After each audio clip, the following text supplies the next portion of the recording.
Dari judul videonya lu udah pernah tahu ya kalau ini adalah review untuk horor yang baru aja tayang di bioskop, yaitu Mungkar, film keempatnya, horor keempatnya Anggi Umbara dalam 3 tahun terakhir. Tapi itu nggak menghitung Jin dan Jun ya, itu bahkan nggak menghitung Jin dan Jun, karena kalau Jin dan Jun tuh gue lihat lebih deket ke arah fantasi komedi daripada horor walaupun ada jinnya. Dan angka tadi itu pasti akan bertambah coy, soalnya film-film kayak Chromoleo, terus Vina yang 7 hari itu, terus Si Manis Jembatan Ancol 2, kalau yang gue tahu tuh lagi masuk fase post pro tuh, udah kelar production berarti, udah lagi edit tuh. Aduh, itu pasti nambah angkanya, gila, produktif sekali ya Bapak sutradara ini. Dan setelah nonton Mungkar ini, saya jadi tumbuh rasa kagum gitu, kagum kepada 2 teman saya yang biasanya nonton horor, yaitu saudara Arya dan Rangga tuh, karena mereka kan tiap minggu nonton horor gaji gitu, horor nggak jelas tuh mereka sikat. Tapi kalau gue lihat tuh dari luar ya, at least dari luar tuh kelihatan masih sehat jiwa dan raga gitu. Nggak tahu sih kalau dalamnya ternyata udah stres, sakit-sakitan, gue nggak tahu. Tapi setiap minggu nonton horor-horor nggak jelas tapi masih segar gitu, masih bisa gue ajak ngobrol seperti manusia pada umumnya gitu, masih hidup 2 manusia itu. Mantap bapak-bapak. Karena gue aja habis nonton Mungkar nih paginya ya, kalau nggak salah ya, paginya apa sorenya gitu, keesokan harinya tuh langsung demam gue. Ini nggak lebay gue nih, posisi sekarang nih ya nge-take ini masih agak nggak enak badan dikit gitu lah, sisa-sisa demam kemarin. Jadi tapi sebelum lanjut ke review, seperti biasa gue mau ngucapin makasih dulu, shout out dulu ke teman-teman yang udah join membership, terutama mereka-mereka ini yang nama dan fotonya dipajang di hadapan kalian semua. Kalau misalkan lu juga pada mau nih mendapatkan benefit seperti ini, silahkan join membership Cinecrip di Tier Besti dan La Familia. Oke, BTW ini film Mungkar nih itu ya terinspirasi dari apa sih, Urban Legend Jawa Timur gitu. Dari Urban Legend Jawa Timur yang gue sendiri nggak tahu ya, karena gue bukan orang Jawa Timur dan gue bukan orang yang hobi nyari-nyari cerita horor, kisah-kisah nyata, Urban Legend dan lain-lain. Mungkin teman-teman penonton yang dari Jatim bisa komen, bisa ceritain lah secara garis besar tuh gimana sih Urban Legend yang diangkat sama Mungkar ini, biar teman-teman non Jatim tuh bisa tahu. Mungkin yang belum nonton jadi tertarik nonton, atau yang udah nonton jadi tahu oh ternyata aslinya kayak gini ceritanya gitu. Bisa silahkan ditulis. Karena gue sendiri pas keluar studio kelar nonton Mungkar tuh sempat denger tuh di belakang gue penonton kayaknya dari Jatim sih, di logatnya tuh sekitaran sana lah, dan mereka ngebahas soal Urban Legend ya gitu, kayak ngomong-ngomong kayak wah beda nih ya sama cerita yang asli gitu, kalau yang asli kan gini. Nah itu gue nggak tahu bedanya di mana, jadi silahkan komen ceritanya seperti apa. Tapi kalau di filmnya sih intinya ceritanya adalah tentang kehidupan di Pondok Ar-Rohim, itu pesantren khusus putri.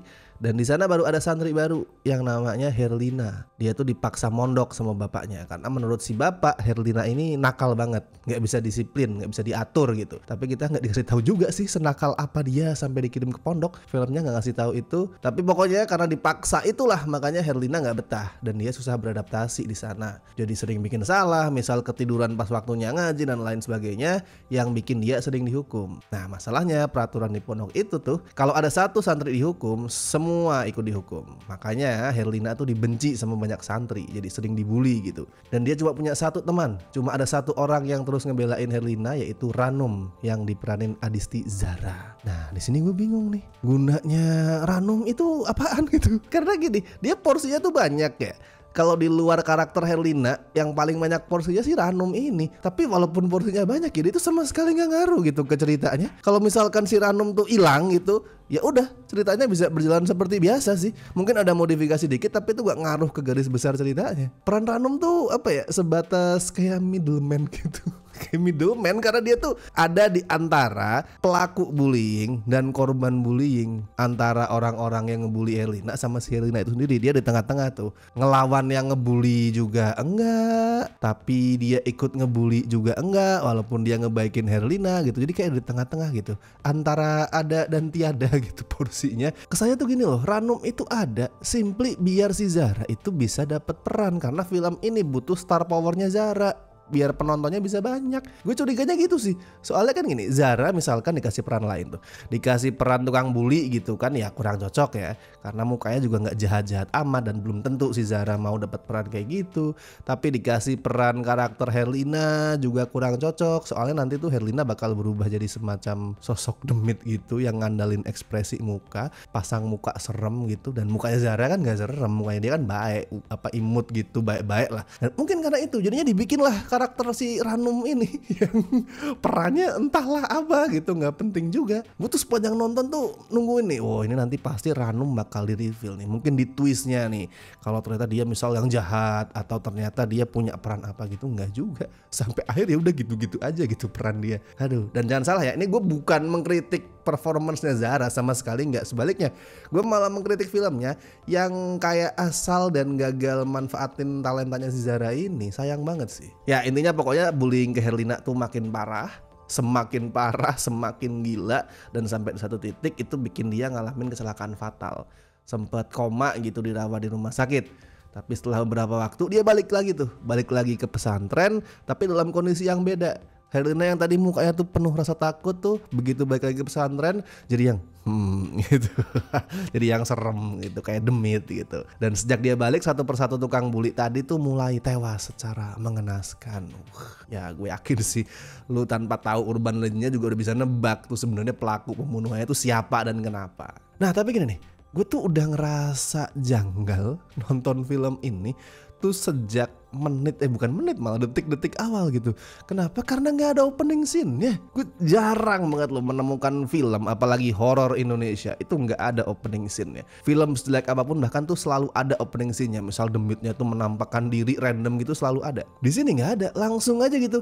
Begitu filmnya mulai, setelah tulisan itu hilang terinspirasi dari Urban Legend Jawa Timur itu hilang, langsung kita ngikutin keseharian karakternya, ngikutin rutinitas di pesantren, ya udah gitu. Nggak ada openingnya. Padahal namanya opening itu penting banget tuh buat bisa langsung narik perhatian penonton. Penonton nih memutuskan bahwa oke, gue akan stay, akan mantengin filmnya dengan serius, atau malah sebaliknya dia akan ya udahlah nungguin kelar sambil cek jam. Itu yang akan menentukan niatan penonton itu adalah openingnya. Openingnya bagus, penonton siap-siap nih, apalagi ya gitu. Walaupun kemudian misal nanti filmnya tuh makin jelek, terus interest penontonnya berkurang gitu. Tapi yang penting itu openingnya kuat, biar dari awal tuh penonton udah oke gitu dulu. Dan di sini nggak ada openingnya, jadi ya udah begitu mulai gue, Dan opening film horor itu nggak melulu nggak melulu langsung ada penampakan, nggak melulu langsung ada pembunuhan, itu nggak. Yang penting poinnya adalah bisa narik perhatian penonton, mendapatkan gitu, mencengkram atensi penonton gitu gampangnya. Nggak harus ada pembunuhan, nggak harus ada penampakan demit, nggak harus. Misal pakai atmosfer atau dengan pemandangan yang mancing rasa penasaran juga nggak masalah. Gue kasih contoh deh, bentar gue pikir. Hereditary itu openingnya nggak pakai bunuh-bunuhan. Ada yang meninggal nenek, tapi udah meninggal doang, nggak ada bunuh-bunuhan, nggak ada pemandangan sadis, nggak ada demit nongol. Tapi bisa bikin yang nonton tuh kerasa wow, dan kemudian penasaran, mantengin filmnya terus gitu. Itu contohnya. Gue ambil Hereditary soalnya namanya orang ngasih contoh tuh harus yang bagus ya. Ngasih contoh tuh jangan kasih yang nanggung-nanggung gitu, namanya juga contoh.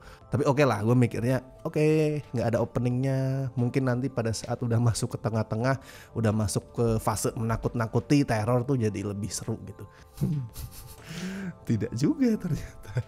Soalnya terornya tuh bukannya serem, tapi malah bikin gue pengen merem gitu karena ngantuk. Repetitif banget soalnya, udah repetitif, temponya tuh juga draggy, kayak dipanjang-panjangin gitu. Kayak adegan yang mestinya mungkin 30 detik itu bisa kelar, terusnya jadi 1 menit atau bahkan 2 menit gitu. Build up-nya nih selalu sama nih, formulanya selalu kayak gini nih. Ada santri kemana gitu, misalkan pipis gitu misal, atau mau sholat atau mau wudhu gitu. Terus misal jalannya berdua awalnya, terus salah satu hilang, satu santri hilang, temennya nyariin, misal yang hilang namanya Dila gitu, Dila kamu di mana, disenterin. Karena tuh settingnya pada saat nyari tuh selalu tuh outdoor, lokasi sekitaran pondok yang gelap gitu-gitu aja tampilannya, makanya repetitif gitu. Terus dicariin, habis itu baru nongol jump scare duar gitu. Yang intinya jump scare cuman itu sih, cuma nyuruh si Demi tuh store muka gitu udah, dengan make up ala kadarnya, terus wah gitu, dengan musik yang berisik gitu,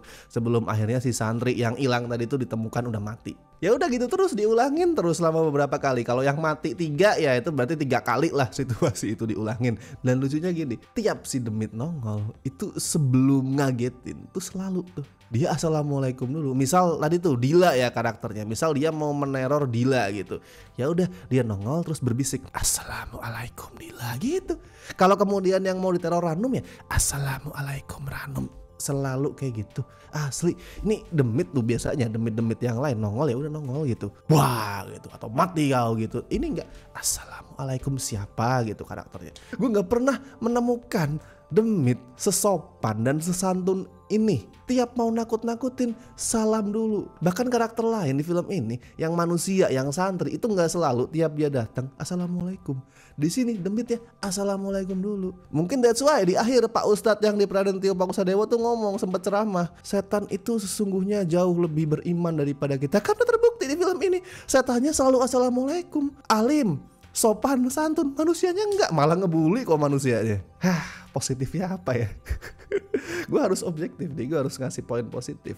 Mungkin kalau poin positif tuh itu ya, ekspresinya si Safira Ratu Sofia yang meranin Herlina. Itu gue akuin creepy sih senyumannya sih. Ya dibantu sama make up, terus muka dia yang dasarnya tuh emang udah tegas gitu. Jadi tiap dia senyum gitu tuh creepy, serem banget. Tapi ya jadi percuma lah, eksekusinya aja nggak maksimal, nggak serem, repetitif gitu, nggak kreatif. Oh sekalinya mau kreatif nih ada nih, tapi momen filmnya tuh berusaha kreatif, kayak berusaha oke, ini saatnya kita menampilkan teror yang belum pernah ada di industri perfilman horor sebelumnya gitu. Mereka sempet kayak gitu, dan hasilnya adalah sebuah adegan absurd yang akan gue sebut sebagai sholat fast forward. Aduh, tuh penonton yang lain juga pada ketawa loh pas ada adegan ini.